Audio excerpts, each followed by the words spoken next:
ಶ್ರೀ ದುರ್ಗಾದೇವಿಯೇ ನಮಃ. ನಮಸ್ತೆ ಎಲ್ಲರಿಗೂ. ತುಂಬ ದಿನ ಆಯಿತು ನಿಮ್ಮ ಜೊತೆ ನಾನು ಮಾತಾಡಿದೆ, ಯಾವುದೇ ವಿಡಿಯೋಗಳನ್ನು ಶೇರ್ ಮಾಡಿದೆ. ತುಂಬ ದಿನ ಆಯಿತು. ಯಾಕೆಂತ ಹೇಳಿದರೆ ನನಗೊಂದು ವಿದೇಶ ಪ್ರಯಾಣ ಇತ್ತು. ನಾನು ಅಲ್ಲಿಗೆ ಹೋಗಿ ಬಂದ ಮೇಲೆ ಸ್ವಲ್ಪ ಅದು ಇದು ಕೆಲಸ ಅಂತ ಹೇಳಿಕೊಂಡು ನನಗೆ ಯಾವುದೂ ಮಾಡಲಿಕ್ಕಾಗಲಿಲ್ಲ, ವಿಡಿಯೋ ಮಾಡಲಿಕ್ಕಾಗಲಿಲ್ಲ. ಅದಕ್ಕೆ ನನ್ನ ಮೇಲೆ ನಿಮ್ಮೆಲ್ಲರ ಕ್ಷಮೆ ಇರಲಿ ಅಂತ ನಾನು ಮೊದಲನೇದಾಗಿ ಕೇಳ್ಕೊಳ್ತೇನೆ. ಅದರ ಜೊತೆಗೆ ನಾನೊಂದು ಬದಲಾವಣೆ ಕೂಡ ಮಾಡಿದ್ದೆ. ನನ್ನ ಯೂಟ್ಯೂಬ್ ಚಾನಲ್ ಹೆಸರು ಸ್ವಲ್ಪ ಸಮಯ ಅಂತ ಇತ್ತಲ್ಲ, ಅದು ನನ್ನೆಲ್ಲ ಹಿತೈಷಿಗಳು ನನ್ನ ಜೊತೆಗೆ ನೀವು ಅದು ಹೆಸರು ಚೇಂಜ್ ಮಾಡಿ, ಅದು ಹೆಸರು ಚೆನ್ನಾಗಿಲ್ಲ, ನೀವು ಹೆಸರು ಚೇಂಜ್ ಮಾಡಿ ಅಂತ ತುಂಬ ಜನ ಕೇಳ್ಕೊಳ್ತಾ ಇದ್ದರು. ನನಗೆ ಅದು ಟೈಮ್ ಸಹ ಸಿಗ್ತಿರಲಿಲ್ಲ ಮಾಡಲಿಕ್ಕೆ. ಈಗ ನಾನು ಅದನ್ನು ಸ್ವಲ್ಪ ಕೂತ್ಕೊಂಡು ನಾನು ಹೆಸರು ಕೂಡ ಚೇಂಜ್ ಮಾಡಿದ್ದೇನೆ. ಈಗ ನಾನು ನನ್ನೊಂದಿಗೆ ನಾನು ಅನ್ನುವ ಹೆಸರನ್ನು ಇಟ್ಕೊಂಡಿದ್ದೇನೆ. ನಿಮಗೆಲ್ಲ ಇಷ್ಟ ಆಗಬಹುದು ಅಂತ ಅಂದ್ಕೊಳ್ತೇನೆ. ನೀವೆಲ್ಲ ಮೊದಲು ಹೇಗೆ ನನಗೆ ಸಪೋರ್ಟ್ ಮಾಡ್ತಿದ್ರೋ ಹಾಗೆ ಈಗ ಕೂಡ ಈ ಒಂದು ಹೆಸರು ಬದಲಾವಣೆ ಆದಮೇಲೂ ಕೂಡ ನೀವು ನನ್ನ ಜೊತೆಗಿದ್ದು ನನ್ನ ಕೈ ಹಿಡಿದು ನನ್ನನ್ನು ಕಾಪಾಡ್ತೀರಿ ಅಂತ ಅಂದ್ಕೊಳ್ತೇನೆ. ಯಾಕೆಂತ ಹೇಳಿದರೆ ನೀವು ಸಪೋರ್ಟ್ ಮಾಡಿದರೆ ಮಾತ್ರ ನನಗಿಲ್ಲಿ ಬೆಳೀಲಿಕ್ಕಾಗೋದು. ನೀವು ಸಪೋರ್ಟ್ ಮಾಡಲಿಲ್ಲ ಅಂತ ಹೇಳಿದರೆ ನನಗಿಲ್ಲಿ ಏನೂ ಮಾಡಲಿಕ್ಕಾಗೋದಿಲ್ಲ. ನಾನು ನಿಮಗೆ ಯಾವಾಗಲೂ ಹೇಳ್ತಿದ್ದೆ, ನನ್ನೊಳಗೊಂದಿಷ್ಟು ವಿಷಯಗಳನ್ನು ನಾನು ಎಲ್ಲರ ಜೊತೆ ಹಂಚ್ಕೊಳ್ಬೇಕು ಅಂತ ಹೇಳಿ ನನಗೆ ತುಂಬ ಇಷ್ಟ ಇದೆ. ಅದಕ್ಕೊಂದು ಮಾಧ್ಯಮ ಅಂತ ಹೇಳಿದರೆ ಈ ಯೂಟ್ಯೂಬು. ಅದರಿಂದ ಬಹುಶಃ ನಿಮಗೆಲ್ಲ ಏನೂ ತೊಂದರೆ ಆಗೋದಿಲ್ಲ ಅಂದ್ಕೊಳ್ತೇನೆ. ನಾನು ಹಾಕುವಂಥ ಕೆಲವೊಂದು ವಿಡಿಯೋಗಳಿಂದ ನಿಮಗೂ ಹೆಲ್ಪ್ ಆಗಬಹುದು ಅಂತಲೇ ನಾನು ತಿಳ್ಕೊಂಡು ವಿಡಿಯೋ ಮಾಡ್ತಾ ಇದ್ದೇನೆ. ಇವತ್ತು ನಾನು ಈ ಮನೆಯಲ್ಲಿ ಮಾಡುವಂತಹ ಕೆಲವೊಂದು ಮನೆ ಮದ್ದು ಅಂತ ಹೇಳಿದರೆ, ಈ ಕೊಲೆಸ್ಟ್ರಾಲ್ ಜಾಸ್ತಿಯಾಗಿ ಈಗೆಲ್ಲ ಹಾರ್ಟ್ ಅಟ್ಯಾಕ್ ಆಗ್ತಾ ಇದೆ ಅಲ್ಲ, ಆ ಹಾರ್ಟ್ ಅಟ್ಯಾಕನ್ನು ತಡೆ ಹಿಡಿಯುವಂತಹ ಒಂದು ಮನೆ ಮದ್ದನ್ನು ನಾನು ನಿಮಗೆ ಹೇಳಿಕೊಡ್ತೇನೆ.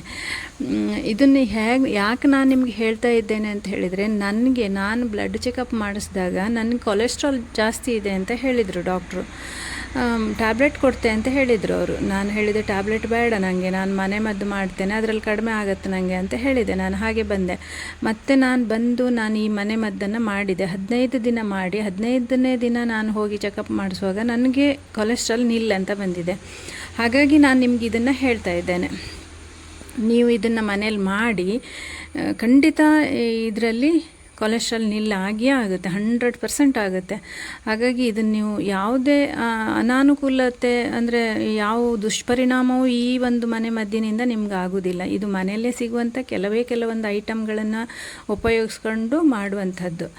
ನಾನು ಇದಕ್ಕೆ ಹಾಕುವಂಥ ಐಟಮ್ ಹೇಳ್ತೇನೆ ನೋಡಿ. ಒಂದು ಎಸಳು ಬೆಳ್ಳುಳ್ಳಿ, ಒಂದು ಎಸಳು ಬೆಳ್ಳುಳ್ಳಿ ಸಾಕು. ಆಮೇಲೆ 3 ಕಾಳುಮೆಣಸು, 2 ಲವಂಗ, ಒಂದಿಷ್ಟು ಸಣ್ಣ ತುಂಡು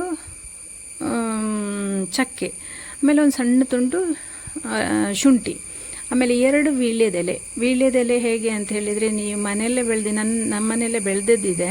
ಹಾಗಾಗಿ ನಾನು ಅದನ್ನು ಸಣ್ಣದಿತ್ತು ಎಲೆ 2 ಎಲೆ ಹಾಕ್ತಿದ್ದೆ. ನೀವು ಅಂಗಡಿಯಿಂದ ತಂದದ್ದಾದರೆ ಸ್ವಲ್ಪ ದೊಡ್ಡ ಎಲೆ ಆದರೂ 1 ಎಲೆ ಸಾಕಾಗುತ್ತೆ.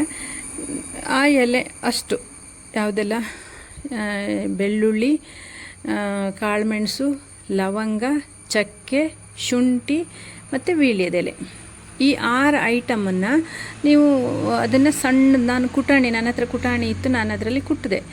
ಚಂದ ಮಾಡಿ ಕುಟ್ಟಿ ಅದನ್ನೊಂದು ಚೂರ್ಣ ಥರ ಮಾಡ್ಕೊಳ್ಬೇಕು. ನೀವು ಸಣ್ಣ ಕುಟ್ಕೊಳ್ಬೇಕು, ತರಿ ಎಲ್ಲ ಚಂದ ಮಾಡಿ ಕುಟ್ಕೊಂಡು ಚೂರ್ಣ ಮಾಡಿ, ಅದಕ್ಕೆ ಬೆಳಿಗ್ಗೆ ಖಾಲಿ ಹೊಟ್ಟೆಗೆ ಅದನ್ನು ಏನು ತಿನ್ನಬಾರ್ದು. ಫಸ್ಟಿಗೆ ಏನು ತಿಂದು ಆಮೇಲೆ ತಿಂದರೆ ಏನು ಪ್ರಯೋಜನ ಇಲ್ಲ. ಖಾಲಿ ಹೊಟ್ಟೆಗೆ ಈ ಚೂರ್ಣ ಮತ್ತು ಒಂದು ಬಿಸಿ ನೀರು, 1 ಲೋಟ, ದೊಡ್ಡ ಲೋಟದಲ್ಲಿ 1 ಲೋಟ, ಇದನ್ನು ತಿಂದುಬಿಟ್ಟು ಆ ಬಿಸಿ ನೀರನ್ನು ಕುಡಿಬೇಕು. ಪ್ರತಿದಿನ ನೀವು ಯಾವತ್ತು ಇದನ್ನು ಮಾಡ್ತೀರೋ ಪ್ರತಿದಿನ ಮಾಡಬೇಕು ಮಾತ್ರ. ಯಾಕೆಂತ ಹೇಳಿದರೆ, ಈಗ ನಮಗೆ ಕೊಲೆಸ್ಟ್ರಾಲ್ ಏನಿಲ್ಲ, ಒಂದು 15 ದಿನ ಆದರೂ ನೀವು ಖಂಡಿತ ಮಾಡಿ. ಇದನ್ನು 15 ದಿನ ಮಾಡಿದರೆ ಸಾಕಾಗುತ್ತೆ, ಕೊಲೆಸ್ಟ್ರಾಲ್ ನಿಲ್ಲಾಗುತ್ತೆ. ಇನ್ನೂ ಹೋಗಲಿಲ್ಲ, ಒಂದು ಸ್ವಲ್ಪ ಪ್ರಮಾಣದಲ್ಲಿ ಉಳಿದಿದೆ ಅಂತ ಹೇಳಿದರೆ ಮತ್ತೊಂದು 15 ದಿನ ಕಂಟಿನ್ಯೂ ಮಾಡಿ. ಇದರಿಂದ ಏನೂ ಹೆಲ್ತಿಗೆ ಎಫೆಕ್ಟ್ ಆಗುವಂಥದ್ದು ಏನೂ ಇಲ್ಲ. ಇದರಲ್ಲಿ ನಿಮ್ಗೆ ಹೆಲ್ತಿಗೆ ಒಳ್ಳೆಯದೇ ಇದೆ ಇದು. ಮತ್ತು ಈ ಕಫ ನಿವಾರಣೆಯೂ ಆಗುತ್ತೆ ಇದರಲ್ಲಿ.